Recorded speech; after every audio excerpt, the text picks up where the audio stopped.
नमस्कार, अति आदरणीय सिक्किमे जनगण, भारतीय जनता पार्टी सिक्किम इकाइको तर्फबाट यहाँहरू सबैमा न्यानो साधुवाद अनि नमन। आज हामी केन्द्रीय बजेटको जानकारी तपाईहरुलाई गर्न गइरहेका छौं।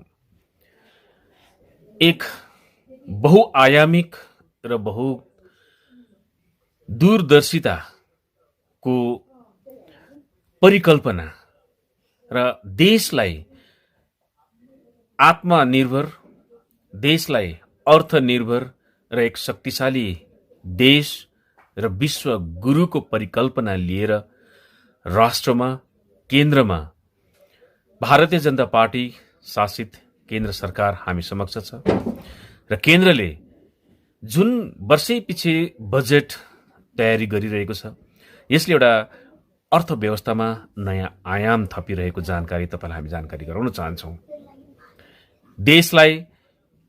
हाम्रो देशलाई गरिब मुलुकको रूपमा चिनिन्थ्यो र हाम्रो देशका जति पनि हामी भारतीयवासीहरू थियौं, हामीलाई कमजोर ठानिन्थ्यो।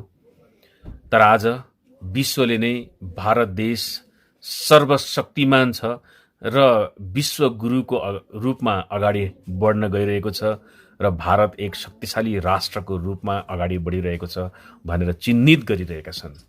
यो हो भारतीय जनता पार्टीको दूरगामी परिकल्पना अनि यसकै निम्ति निस्वार्थको लागि देशप्रेम अनि देश सेवामा ओतप्रोत भएर गरेको सुशासनको एउटा नयाँ आयामिक दृष्टिकोण। बजेट 2022-23 संसदमा पेश भइसकेको छ। यो बजेट गत सालको बजेट भन्दा पनि अति नै महत्त्वपूर्ण र एकदमै बहुआयामिक र दूरदर्शी एउटा बजेट तयार भएको छ। यस्तै स्थितिमा आउने दिनहरूमा पनि जो पनि सरकारमा रहन्छ, यही दृष्टिकोणमा यदि उहाँहरूले पनि यसरी नै यस्तै किसिमका दूरगामी योजनाहरूलाई आत्मसात गरेर यसरी बजेट तयार गर्नुभयो भने साँच्चै नै एक दिन होइन, लगभग 20 देखि 25 वर्षभित्रमा हाम्रो देश भारत विश्वको शक्तिशाली मुलुकहरूमध्ये एक बनिनेछ। आज विश्वमा शक्तिशाली मुलुकहरूमा हामी America, Japan, China, Russia, France, England जस्ता देशहरूलाई भन्छौं। भारतमा हामी आफै भारतीय हौं, तर पनि भारतलाई हामी शक्तिशाली राष्ट्रको रूपमा राख्न सकिरहेका छैनौं। तर भारतीय जनता पार्टी एउटा यस्तो खालको पार्टी हो जसले देशलाई शक्तिशाली र विश्वमा एउटा गुरुको रूपमा आफूलाई उपस्थित गर्न चाहन्छ र यही परिकल्पनालाई आत्मसात गरेर वर्षौं पछि नयाँ नयाँ आयामिक बजेटहरू देशमा प्रस्तुत गरिरहेको छ। आज देशमा नयाँ किसिमको एउटा परिकल्पनाको साथमा भारतलाई आउँदो 25 वर्षभित्रमा एउटा शक्तिशाली र अर्थमा पनि एकदमै शक्तिशाली, स्वास्थ्यको क्षेत्रमा पनि शक्तिशाली र सुरक्षा अथवा डिफेन्स सिस्टममा पनि आत्मरक्षक र विश्वमा पनि एउटा शक्तिशाली राष्ट्रको रूपमा चिन्हित गराउने र शिक्षाको क्षेत्रमा पनि विश्व गुरु हुने किसिमको एउटा नयाँ आयामिक आत्मनिर्भर अर्थतन्त्रको बजेट पेश गरिएको छ। अति आदरणीय सिक्किमेली जनगण, यो भन्दा तपाईलाई अचम्म लाग्छ होला कि भारत पनि शक्तिशाली बन्न सक्छ र? हो, पक्का बन्न सक्छ। भारत पनि एक दिन यो विश्वमा सर्वशक्तिमान बन्न सक्छ। शिक्षाको क्षेत्रमा अनि अर्थव्यवस्थाको क्षेत्रमा, निर्माणको क्षेत्रमा अनि निर्यातको क्षेत्रमा भारत विश्वगुरु बन्न सक्छ। आउनुहोस् तपाईलाई केही साना केही बुँदाहरू, विशेष बुँदाहरू हामी यसपालिको यो बजेट 2022-23 को केही बुँदाहरू तपाईलाई जानकारी गराउन चाहन्छौं। भारतको आर्थिक वृद्धि दर आजसम्म कसैले पनि कल्पना नै गर्न नसकेको 6% भन्दा कम जहिले पनि भारतको आर्थिक वृद्धि दर रहन्थ्यो। तर यसपालिको वृद्धि दर 9.2% अनुमानित गरिएको छ, जो अहिलेसम्मकै सबैभन्दा बृहत अर्थव्यवस्थाहरू मध्येको सर्वाधिक हो। 14वटा क्षेत्रमा उत्पादन आधारित प्रोत्साहन योजना अन्तर्गत 60 लाख नयाँ रोजगार सृजना गरिएको छ। यो कल्पना नै गर्न सकिँदैन। 60 लाख नयाँ रोजगार, सम्झिनुहोस् त। हामी 140 करोडको आबादी अथवा जनसङ्ख्या भएको हाम्रो देशमा एकै रूपमा 60 लाख नयाँ रोजगार सृजना हुनु यो कम लरतरको कुरा होइन। पीएलआई योजना अन्तर्गत 30 लाख करोड रुपियाँको अतिरिक्त उत्पादन बढाउने क्षमता हामी समक्ष अब विकसित भइसकेको छ र यस बजेटमा पनि समावेश गरिसकिएको छ। आगामी 25 सालमा मैले अगाडि नै भनिसकेँ, जब भारतले 100 सालको अमृत कालको जब महोत्सव मनाइरहेको हुन्छ, त्यस कालमा जब हामी प्रवेश गर्छौँ, त्यसमा हाम्रो बजेटमा 4 प्राथमिकता विकासहरूमाथि जोड दिएको छ। त्यो हो एउटा नयाँ योजना, प्रधानमन्त्री गति शक्ति योजना, जसमा धेरैवटा कुराहरू समावेश गरिएको छ। तीमध्ये प्रधानमन्त्री गति शक्ति, एकीकृत विकास, उत्पाद सर्वाधन, संवर्धन एवं निवेश, अरुणोदय अवसर, ऊर्जा संक्रमण र जलवायु कार्य अनि निवेशलाई वित्तीय सहायता। प्रधानमन्त्री गति शक्ति योजना अन्तर्गत 7वटा प्रमुख कारक तत्त्वहरू यसमा समावेश गरिएको छ। ती हुन् देशलाई एकदमै बलियो बनाउने ती शक्ति र ती परियोजनाहरू हुन्।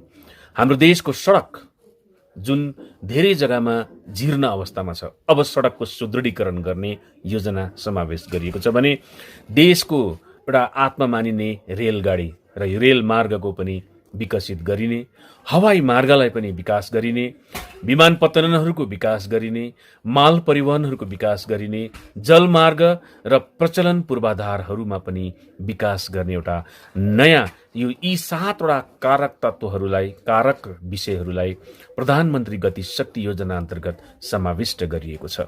कल्पना गर्नुहोस्, हाम्रो रेलमार्ग, हवाई मार्ग, सडक मार्ग, जलमार्ग र हाम्रो परिवहन मार्गहरू, विमानपत्तनहरू अथवा हवाई अड्डाहरूको विकास भएपछि हाम्रो देश अनि हामी तपाईँको विकासको गतिमा कति अगाडि बढ्नेछ।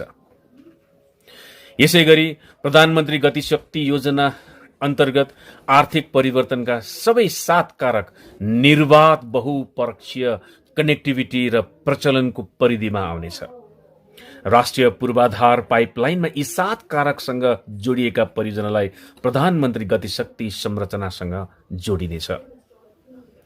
आउने 2022-23 देशले यसै योजना अन्तर्गत देशमा 25,000 राष्ट्रिय राजमार्ग, 25,000 किलोमिटर राष्ट्रिय राजमार्गहरूको विस्तार गरिने परियोजना छ।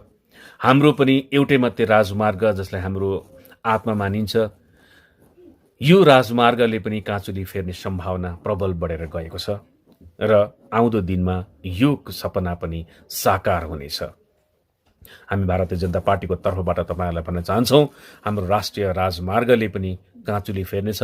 त्यति मात्रै होइन, हामी भारतीय जनता पार्टी सिक्किम र सिक्किमे जनताको लागि एकदमै चित्तले हामी लागि परेका छौँ र केही गर्न सक्छौँ भने भारतीय जनता पार्टीको मार्फत गर्न सक्छौँ र सिक्किमका सबै सडक मार्गहरू चिल्ला हुनेछन्। यी सबै सडक मार्गहरूले काँचुली फेर्नेछ। बस समर्थन सिक्किमे जनताको रहनेछ। यसै गरी तपाईँहरूलाई फेरि पनि जानकारी गराउन चाहन्छौँ, यस्ता विविध राष्ट्रिय राजमार्गहरूको बढोत्तरी गर्नको निम्ति 25,000 करोड रुपियाँको अगावै पैसा रुपियाँ जुटाइसकिएको छ। त्यसै गरी मल्टिमोडल लजिस्टिक पार्कहरूको पनि निर्माण गरिने योजना रहेको छ। आगामी 3 वर्षभित्र 400वटा उत्कृष्ट वन्दे भारत रेलगाडीको निर्माण पनि गरिनेछ।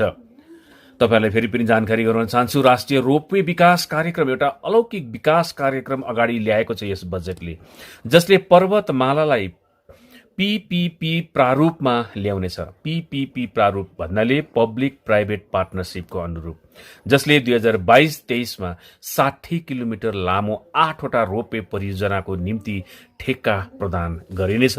र तपाईहरुलाई म बधाईका साथमा गर्वको साथमा भन्न चाहन्छु, सिक्किमले पनि यो 2वटा परियोजना सिक्किमले पनि प्राप्त गरेको छ। त्यो हो दक्षिण जिल्लामा भालेढुङ्गा परियोजना अन्तर्गत ढापरदेखि भालेढुङ्गासम्मको एउटा रोपवे को निम्ति 58 करोड रुपियाँ यसपालिको बजेटमा भारतीय जनता पार्टीको केन्द्र सरकारले छुट्याइसकेको छ। यसको निम्ति जति पनि भारतीय जनता पार्टीलाई माया गर्ने सिक्किमे जनताहरू हुनुहुन्छ, यो तपाईहरुको जित हो। अर्कोतर्फ पश्चिम जिल्लामा पेलिङदेखि सङ्गछोलिङ गुम्पासम्म अर्को रोपवे परियोजनाको निम्ति 64 करोड रुपियाँ आवन्टन गरिएको छ, यो समावेश गरिएको छ। अब यो परियोजनाले पनि सिक्किमको दक्षिण अनि पश्चिम जिल्लामा यो टुरिज्म सेक्टरमा एउटा ठूलो उपलब्धि हासिल गरेको छ र सिक्किमको सौन्दर्यमाथि एउटा नयाँ अर्को अलङ्कार थपिएको छ, जसले सिक्किमको टुरिज्म सेक्टरलाई अझै बढावा दिनेछ। त्यहाँको लोकल जति पनि हाम्रा सिक्किमवासीहरू हुनुहुन्छ, उहाँहरूले पनि यसको भरपूर फाइदा लिन सक्नुहुनेछ। सिक्किमलाई पनि धेरै फाइदा छ। यो हो भारतीय जनता पार्टीसँगको साँठगाँठको एउटा नमुना अनि यसको रिजल्ट। आगामी दिनमा भारतीय जनता पार्टीलाई सिक्किमे जनताले यसरी नै माया गरेर यदि हामी अगाडि बढ्यौं भने सिक्किम पनि अगाडि बढ्छ, अनि सिक्किम अगाडि बढे देश पनि अगाडि बढ्छ, हाम्रो अर्थतन्त्र पनि अगाडि बढ्छ।